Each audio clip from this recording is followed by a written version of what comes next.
It is 1 p.m. You have just finished a satisfying lunch. Perhaps it was a sandwich, a bowl of pasta, or maybe just a heavy salad with a bit too much dressing. You feel full. You feel content. But then, about 20 minutes later, a feeling washes over you. Your eyelids feel heavy. Your brain feels like it has been wrapped in thick cotton. The energy you had this morning has vanished, replaced by a strong desire to just close your eyes and drift away. We call this the food coma. We joke about it. We think it is just a normal part of digestion. But what if I told you that this feeling is not normal?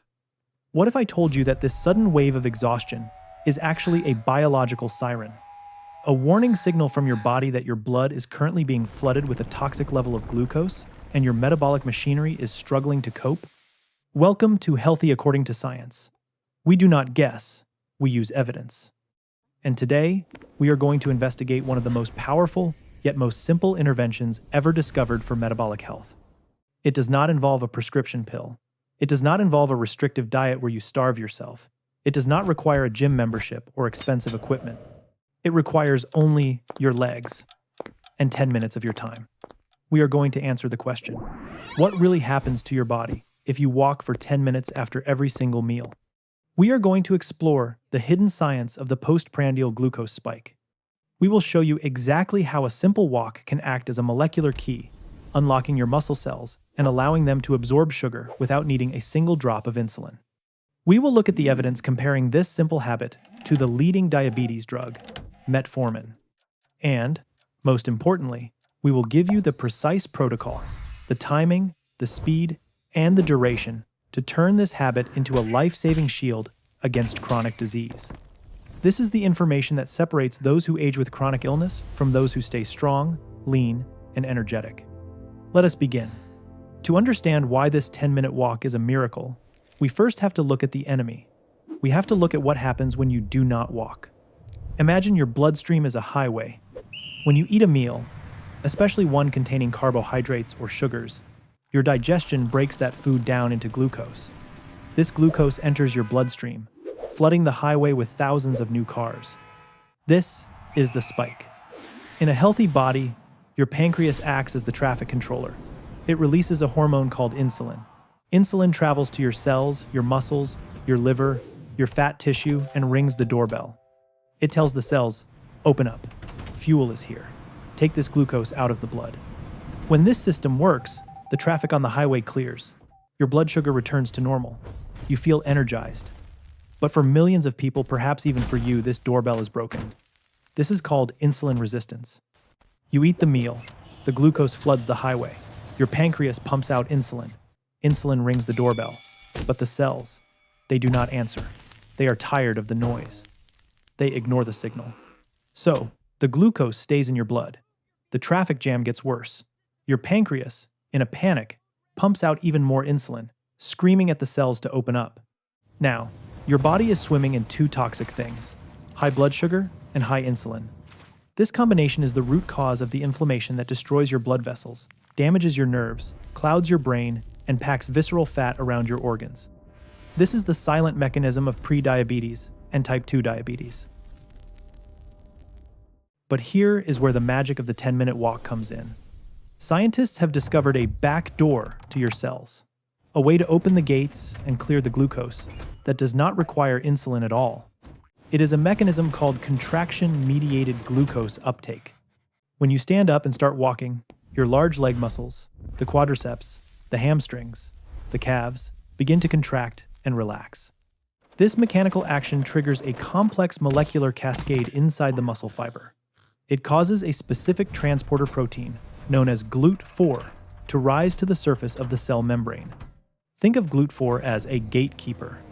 Usually, GLUT4 only comes out when insulin calls it, but when you walk, the muscle contraction itself calls GLUT4 to the surface. The gates fly open. The glucose in your bloodstream is sucked into the muscle cells to be used immediately for energy. You are literally bypassing the broken doorbell. You are bypassing the need for high insulin. You are clearing the traffic jam on the highway manually, using the power of movement. This is not just theory. This is proven physiology. And the impact of this mechanism is profound. So, let us look at what happens in your body during the first 24 hours of this experiment. You finish your lunch. Instead of sitting back in your chair or lying down on the couch, you put on your shoes. You walk out the door. You do not run. You do not jog. You simply walk at a brisk, comfortable pace. Minute 1 to minute 3. The activation. Your heart rate gently rises. Your blood starts pumping faster. But the critical change is in your muscles. As they contract, they start demanding fuel. They begin to pull the glucose that is just starting to enter your bloodstream from your lunch. Minute 3 to minute 7. The peak suppression. Normally, this is the time when your blood sugar would be rocketing upwards towards a dangerous peak. This sharp spike is what causes oxidative stress, the rusting of your arteries. But because you are walking, you are blunting that spike. You are flattening the curve. Studies have shown that walking after a meal can reduce the peak blood sugar rise by up to 30% compared to remaining sedentary. 30%. That is a massive reduction. That is the difference between a dangerous, damaging spike and a gentle, manageable wave. Minute 7 to minute 10. The insulin sparing effect. Because your muscles are soaking up the sugar through that backdoor mechanism we discussed. Your pancreas gets a signal. The blood sugar is going down. We do not need to work so hard. Your pancreas produces less insulin. This is crucial. High insulin levels are the primary driver of fat storage. You cannot burn fat when insulin is high. By walking for just 10 minutes, you are lowering the insulin demand. You are telling your body that it is safe to burn energy, rather than store it. You finish your walk. You feel different. You do not feel that food coma heaviness. You feel lighter. You feel a clean, stable energy. Your brain is clear. This is because you have prevented the crash by preventing the spike. But the benefits do not stop when you stop walking. Let us talk about what happens after 30 days of doing this 3 times a day after breakfast, lunch, and dinner. That is 30 minutes of walking a day, but the timing makes it 3 times more effective than a single 30-minute walk done at a random time. The first major change you will notice is in your waistline. This brings us to the fascinating connection between timing and fat loss. Many people go to the gym for an hour in the morning, and then sit at a desk for the rest of the day. They eat lunch, sit. They eat dinner, sit. While that morning workout is great, it does not protect them from the insulin spikes of lunch and dinner. When you sit after eating, your body is in storage mode. The excess glucose has nowhere to go, so the high insulin shuttles it directly into your fat cells, specifically the visceral fat around your belly. But when you walk after every meal, you are constantly interrupting this storage signal. You are keeping your body in a state of metabolic flexibility. After 30 days, your clothes will start to fit differently. You are not just burning calories. You are hormonally signaling your body to stop storing fat. The second major change is in your blood pressure. We have discussed in previous videos how stiff arteries lead to hypertension. High insulin and high blood sugar make your arteries stiff. They prevent the release of nitric oxide, the molecule that relaxes your blood vessels. By walking after meals, you are constantly flooding your system with nitric oxide. You are keeping the sugar from damaging the arterial walls. Research published in the journal Diabetologia found that post-meal walking significantly lowered blood pressure more effectively than a single daily walk. After a month, do not be surprised if your doctor notices a drop in your numbers. The third change is something you might not expect: your digestion. How many of you suffer from bloating, acid reflux, or just a general feeling of heaviness after eating? We spend millions on antacids and digestive enzymes, but the natural solution is movement. When you sit or lie down after eating, you are fighting gravity. You are compressing your stomach. Food sits there, fermenting, creating gas, and pushing acid up into your esophagus. Walking speeds up what scientists call gastric emptying. It helps move food through the stomach and into the small intestine more efficiently. The gentle movement massages your internal organs. It reduces bloating. It significantly reduces the symptoms of heartburn and GERD. After 30 days, you might find that you no longer need those antacids. You feel light and comfortable after meals, not stuffed and sick.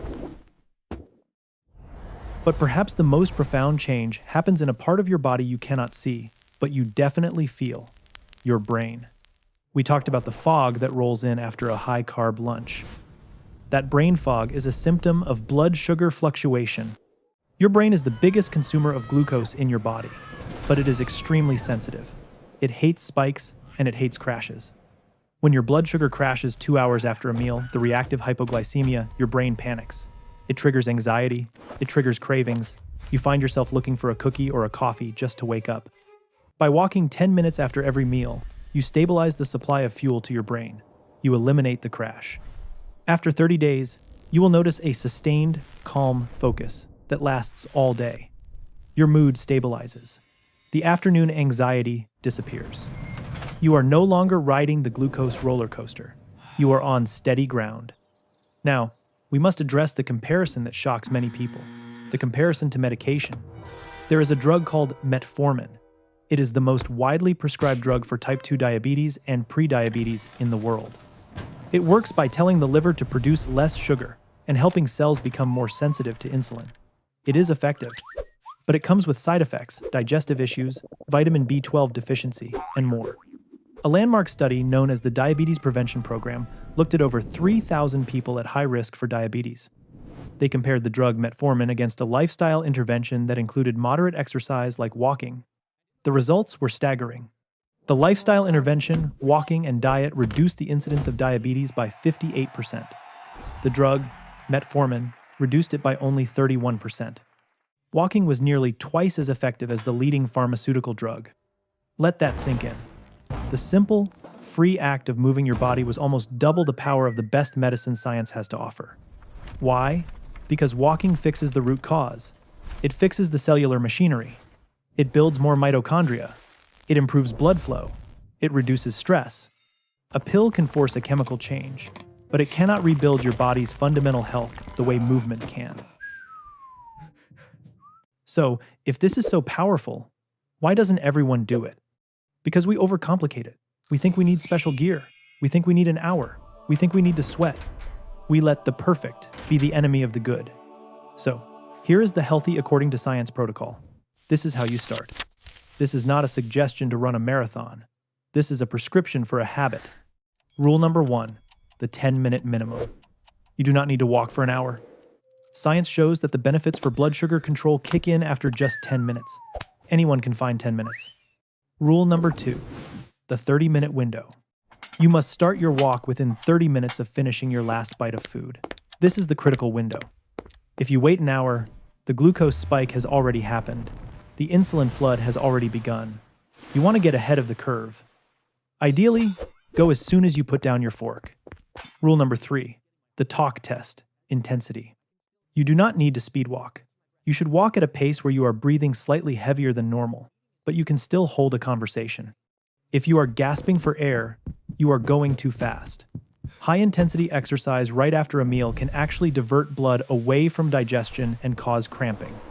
We want moderate, rhythmic movement. Rule number 4, consistency over intensity. It is better to walk for 10 minutes after every meal than to walk for 30 minutes once a day. Why? Because you eat 3 times a day. You spike your sugar 3 times a day. You need the antidote 3 times a day. Consistency tells your body this is the new normal. But I know what you are thinking. I am at work. I cannot just leave my desk for 10 minutes after lunch. Yes, you can. You can walk to get a glass of water and take the long way back. You can pace in your office while taking a call. You can walk up and down a flight of stairs. Remember, your muscles do not know if you are in a gym or a hallway. They only know contraction. If you absolutely cannot leave your desk, do Soleus push-ups. Sit with your feet flat and raise your heels up and down. A recent study showed that even this small movement of the calf muscle, if done continuously, can significantly improve glucose metabolism. There is always a way. Now, a word of warning. While walking is safe for almost everyone, listen to your body. If you have a history of severe heart disease or angina, check with your doctor before starting any new regimen, even walking. And if you feel dizzy or lightheaded after eating, sit down.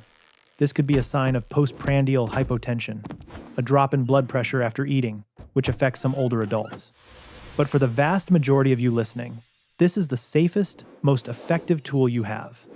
Let's talk about the hidden benefit that science is just starting to understand. The benefit to your circadian rhythm, your body clock. We have talked about the importance of morning light, but walking outside after dinner provides a different signal. As the sun sets, the light changes spectrum. Seeing this fading light helps signal your brain to produce melatonin, the sleep hormone.